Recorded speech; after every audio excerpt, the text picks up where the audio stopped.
ओम शांति। आज हम 17/5/1969 की अव्यक्त वाणी पे डिस्कस करेंगे, जिसमें बाबा ने सार में बताया है, जिसमें मूल्य की हेडलाइन है जादू मंत्र का दर्पण। बाबा ने उसके बाद बताया कि इस अव्यक्त मिलन के मूल्य को जानते हो। अव्यक्त रूप में मिलना और व्यक्त रूप में मिलना दोनों में फ़र्क है। अव्यक्त मिलन का मूल्य है व्यक्त भाव को छोड़ना। यह मूल्य जो जितना देता है उतना ही अव्यक्त अमूल्य मिलन का अनुभव करता है। अभी हर एक अपने से पूछे कि हमने कहाँ तक और कितना समय दिया। वर्तमान समय अव्यक्त स्थिति में स्थित होने की आवश्यकता है, लेकिन रिजल्ट क्या है वह हर एक खुद भी जान सकते हैं और एक दूसरे के रिजल्ट को भी अच्छी रीति परख सकते हैं। इसीलिए अव्यक्त स्थिति को की जो आवश्यकता है उसको पूरा करना है। अव्यक्त स्थिति की परख आप सभी के जीवन में क्या होगी वह मालूम है। उसके हर कर्म में एक अलौकिक और दूसरा हर कर्म करते कर्मेंद्रियों से अतीन्द्रिय सुख की महसूसता आएगी। यहाँ पे बाबा ने हमें अव्यक्त स्थिति की परिभाषा बताई है कि उसके जीवन में अगर अव्यक्त स्थिति की परख करनी है तो उसके जीवन में क्या क्या बदलाव होंगे मालूम है। बाबा ने बोला उनके हर कर्म में एक अलौकिकता और दूसरा हर कर्म करते कर्मेंद्रियों से अतीन्द्रिय सुख की महसूसता होगी, है ना। तो वहाँ पे बाबा ये कहना चाह रहे हैं कि उनके नयन चैन उनकी चलन अतीन्द्रिय सुख में हर वक्त रहेगी। अलौकिकता और अतीन्द्रिय सुख की झलक उनके हर कर्म में देखने में आएगी, जिनसे मालूम पड़ेगा यह व्यक्त में होते अव्यक्त स्थिति में स्थित हैं। अगर ये दोनों ही चीज़ें अपने कर्म में देखते हो तो समझना चाहिए कि अव्यक्त स्थिति में स्थित हैं। अगर नहीं है तो फिर भी कमी पुरुषार्थ फिर भी समझना चाहिए। अगर यहाँ पे क्या बोला बाबा ने, अगर नहीं है तो फिर कमी समझ पुरुषार्थ करना चाहिए। यहाँ पे बाबा ये बताना चाह रहे हैं कि उसमें कमी समझ पुरुषार्थ करना चाहिए।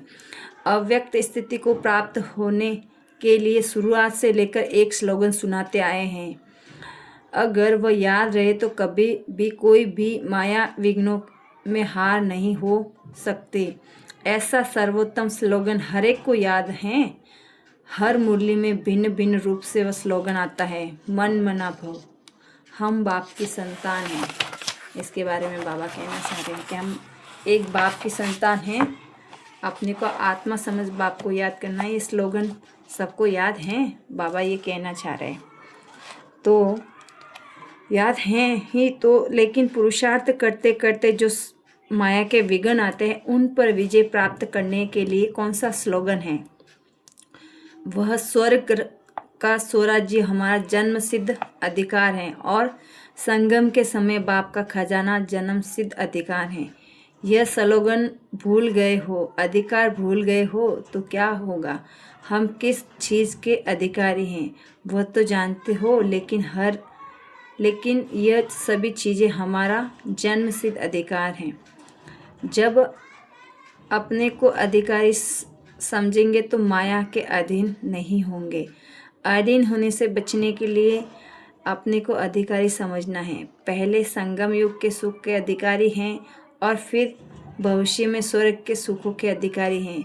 तो अपना अधिकार भूलो नहीं। जब अपना अधिकार भूल जाते हो तब कोई ना कोई बात के अधीन होते हो। जो पर अधीन होते हैं वे कभी भी सुखी नहीं रह सकते। पर अधीन हर बात में मनसा वाचा कर्मणा दुख की प्राप्ति में रहते हैं, और जो अधिकारी होते हैं वे अधिकार के नशे और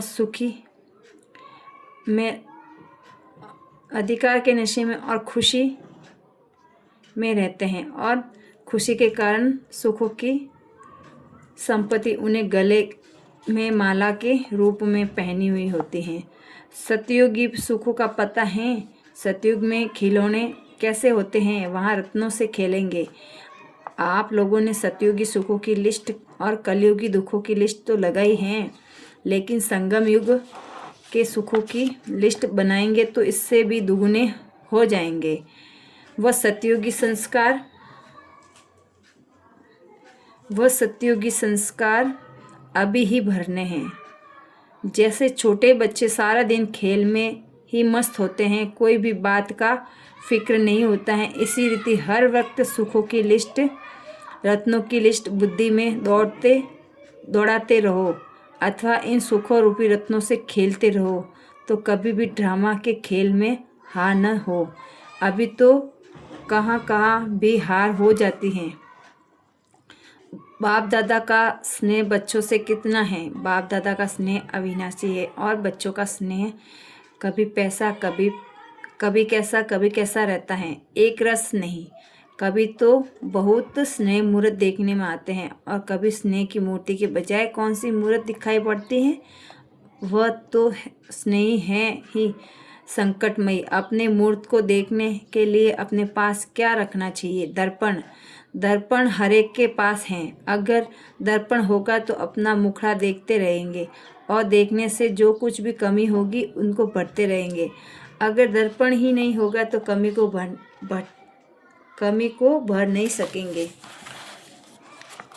इसीलिए हर वक्त अपने पास दर्पण रखना चाहिए।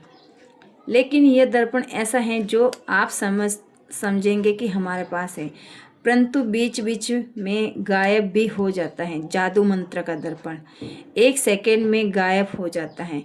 दर्पण कैसे अविनाशी कायम रह सकता है, उनके लिए मुख्य क्वालिफिकेशन कौन सी होनी चाहिए? जो अर्पणमय होगा उनके पास दर्पण रहेगा। अर्पण नहीं तो दर्पण भी नहीं, अविनाशी रह नहीं सकता। दर्पण रखने के लिए पहले अपने को पूरा अर्पण करना पड़ेगा, जिनको दूसरे शब्दों में सर्वस्त्र त्यागी कहते हैं। सर्वस्त्र त्यागी के पास दर्पण होता है। अव्यक्ति मिलन वही कर सकते हैं जो अव्यक्ति स्थिति में स्थित हैं। वर्तमान समय अव्यक्ति स्थिति में ज़्यादा कमी देखने में आती है, तो 2 बातों में ठीक हैं, बाकी तीसरी बात की कमी है। एक है कथन, दूसरा है मंथन।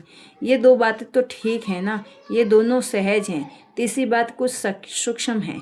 वर्तमान समय रिजल्ट देखते हैं, मंथन से कथन ज़्यादा है। बाकी तीसरी बात कौन सी है? एक होता है मंथन, दूसरा होता है मगन रहना, वह होती है बिल्कुल लवलीन अवस्था। तो वर्तमान समय मंथन से भी ज़्यादा कथन है। पहला नंबर उसमें विजय है, दूसरा नंबर पर मंथन, तीसरा नंबर पर मग्न अवस्था में रहना। इस अवस्था की कमी दिखाई पड़ती है, जिसको भरना है।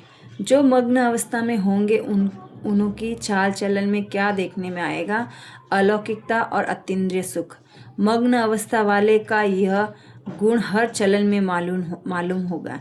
तो यह जो कमी है उसे भरने का तीव्र पुरुषार्थ करना है। पुरुषार्थी तो सभी हैं, तब तो यही तक पहुँचे, लेकिन सभी अभी पुरुषार्थी बनने का समय नहीं, अभी तो तीव्र पुरुषार्थी बनने का समय है। बनना तो है तीव्र पुरुषार्थी और बनेंगे भी पुरुषार्थी। तो क्या करना होगा? मंजिल से दूर रह जाएंगे। अभी तीव्र पुरुषार्थी बनने का समय चल रहा है, इससे जितना लाभ उठाना चाहिए उतना उठाते हैं वा नहीं, हर एक को चेक करना है। इसीलिए कहा है कि आपके पास हर दम दर्पण रखो, कमी का झट मालूम होगा। अपने पुरुषार्थ को तीव्र करते आगे चलते रहेंगे। आज की कुमारियों की सर्विस के तिलक का दिन है। जैसे आप लोगों के म्यूजियम में ताजपोशी का चित्रण दिखाया है ना, लेकिन आपकी सर्विस के तिलक के दिवस पर देखो तो कितनी बड़ी सभा इकट्ठी हुई हैं।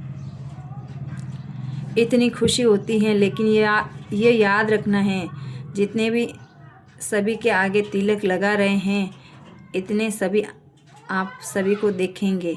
सभी के बीच में तिलक लग रहा है, ये नहीं भूलना है। इतना हिम्मतवान बनना है। इस तिलक की लाज रखनी है। तिलक की लाज माना ब्राह्मण कुल की लाज। ब्राह्मण कुल की मर्यादा क्या है, सुनाया ना। जो ऐसे पुरुषोत्तम बनने की हिम्मत वाले हैं वह तिलक लगा सकते हैं। यह तिलक साधारण नहीं है। वहाँ भी इतनी सारी सभा देखेंगी। आप सभी ब्राह्मण इकट्ठे हुए हो। कन्याओं की तिलक पर सर्विस करने वाले एक विशेष गुण का अटेंशन रखना है। जो ऑलराउंडर सर्विस करने वाले होते हैं उनको विशेष इस बात पर ध्यान रखना है कि कैसी भी स्थिति हो लेकिन अपनी स्थिति एक रस हो, तब ऑलराउंडर सर्विस की सफलता मिलेगी। यहाँ पे बाबा दूसरा नंबर ट्रेनिंग क्लास जिन कुमारियों का चलना है उन सभी को बाप दादा ने टीका दे मुख मीठा करवाया और बोले कि आप सभी के नैनों द्वारा मुलाकात कर ली। दूर होते हुए भी यथा योग्य यथाशक्ति बाप दादा के नज़दीक ही हैं। भल कोई कितना भी दूर बैठे हो लेकिन अपने स्नेह से बाप दादा ने अपने नैनों में समाया है। इसलिए नूरे रत्न कहते हैं। नूरे रत्नों से आज नैनों की मुलाकात कर रहे हैं। एक दो से प्रिय सभी प्रिय हैं। साकार में सब समय प्रति समय बच्चों को ये सूचना तो मिलते ही रही हैं कि ऐसा समय आएगा सिर्फ दूर से ही मुलाकात हो सकेगी। अब ऐसा समय देख रहे हैं। सभी की दिल होती हैं, बाप दादा की दिल होती हैं, लेकिन वह समय अब बदल रहा है। इस समय के साथ वह मिलन का सौभाग्य भी अब नहीं रहा, लेकिन इसलिए अब अव्यक्ति रूप से ही सभा में मुलाकात कर रहे हैं। अच्छा, सभी को नमस्ते और विदाई। बाबा ने यहाँ पे एक हमें स्लोगन भी दिया कि संगम के समय बाप का खजाना ही जन्म सिद्ध अधिकार है। अच्छा, ओम शांति।